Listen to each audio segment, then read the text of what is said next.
उत्तराखंड में केदारनाथ घाटी में हेलीकॉप्टर क्रैश जिसमें 7 लोगों की पायलट सहित मौत हो चुकी है। तो लगता है कि उत्तराखंड में हेली सेवा के नाम पर ये दलालों की सेवा चल रही है। जिम्मेदार क्या सरकार सोई हुई है? सरकार कब तक ऐसा चलता रहेगा? पर्सनली ये मानना है कि रोपवे हेलीपैड सेवा के बदले रोपवे एक अच्छा ऑप्शन हो सकता है। जैसे हाइट वाली क्षेत्रों में बड़े बड़े देश इसको फॉलो करते हैं, तो या तो ये चीज़ें सारे अपने हाथ में लेनी पड़ेगी, खुद संचालन करना पड़ेगा। दोस्तों, एक बहुत ही दुखद घटना केदारनाथ घाटी में, केदारनाथ में एक बार फिर से हेलीकॉप्टर क्रैश हो गया है। और आज सुबह तकरीबन 5:30 बजे की ये खबर है, जब केदारनाथ से जो हेलीकॉप्टर है वो वापस आ रहा था तो गौरीकुंड त्रिजुगी नारायण क्षेत्र में हेलीकॉप्टर क्रैश हो गया है। और बहुत ही दुखद घटना, जो अभी कि प्रेजेंट टाइम में जो इन्फॉर्मेशन मिल रही है उसके हिसाब से जो बताया जा रहा है कि विमान में जो मौजूद 7 लोग थे पायलट समेत,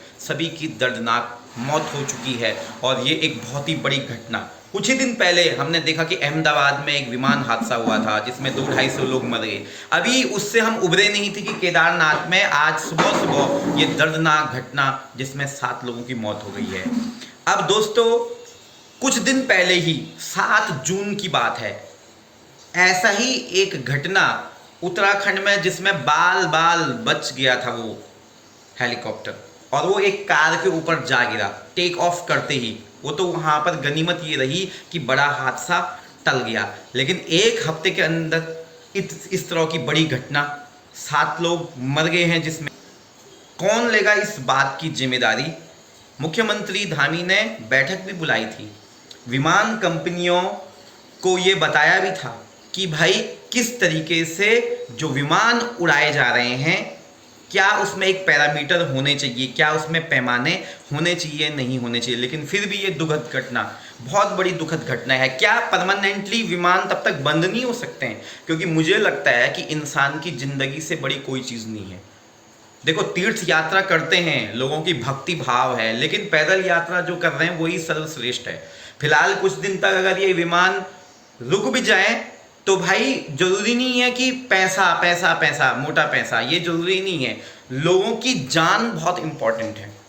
कोई पैरामीटर है या नहीं है? क्योंकि सबको पता है कि इन दिनों उत्तराखंड में मौसम कैसा है, स्पेशली केदार घाटी में किस तरह का मौसम बदलता है। वहाँ पे तो मौसम खराब ही होता है, और रीजन भी यही बताया गया है कि मौसम खराब है, इस वजह से ये हादसा हुआ। लेकिन केवल यही बहाना नहीं चलेगा कि मौसम खराब है।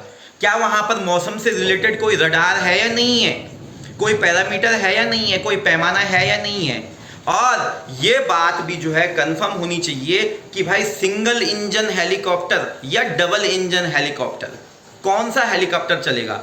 एक दिन में 150-200 राउंड लग रहे हैं हेलीकॉप्टर के अपनी कमाई के लिए। लेकिन सरकार को इस पे ये भी सोचना चाहिए कि लोगों की ज़िंदगी कितनी इम्पोर्टेंट है। जो मौसम है वो प्रतिकूल यहाँ पर बना रहता है, तो लोग अगर बचे रहेंगे तो दैट इज़ बेटर।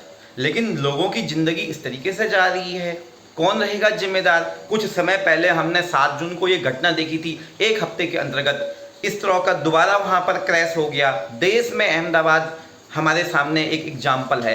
तो ये यहाँ पर सरकार को अब कड़ी कार्रवाई करनी चाहिए। और मैं आपको ये भी बता दूं कि जो विमान बताया जा रहा है वो आर्यन कंपनी का विमान बताया जा रहा है। अब ये लोग कंपनियां अपने विमान उड़ा रहे हैं, यहाँ पर अंधाधुंध उड़ा रहे हैं। क्या इसका कोई पैरामीटर नहीं होना चाहिए? क्या इसका कोई पैमाना नहीं होना चाहिए? स्टेट गवर्नमेंट को, राज्य सरकार को, मुख्यमंत्री जी को इस पर संज्ञान लेना चाहिए, और कम से कम अब तो एक कड़ी कार्रवाई होनी चाहिए, पूरी इसकी जांच पड़ताल होनी चाहिए। और मेरा मानना तो ये है कि अगर कुछ समय के लिए, क्योंकि जब यहाँ पर मौसम बरसात के समय में इस तरीके का बना रहता है, तो क्या इस पर स्थायी रूप से परमानेंटली रोक लगनी चाहिए, नहीं लगनी चाहिए?